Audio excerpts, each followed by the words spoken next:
I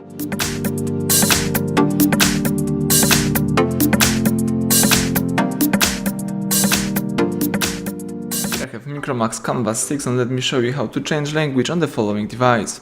So at the very beginning, let's find and select the list of all apps. Here you need to find and select settings right here. Then let's scroll down and from the following list, let's find and select the language and input. It's located under personal tab. Let's choose it.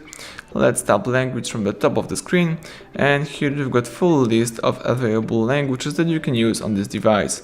So in my case, let me find and select the Espanol, for example. And now, as you can see, the whole list of settings and also apps goes into Spanish. So if you would like to go back to previous version, so to the English one, let's find and select Ajustes.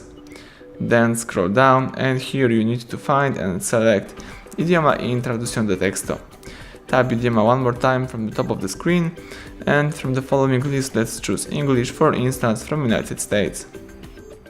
That's it. So right now everything is in English, so everything went well. Thank you for watching.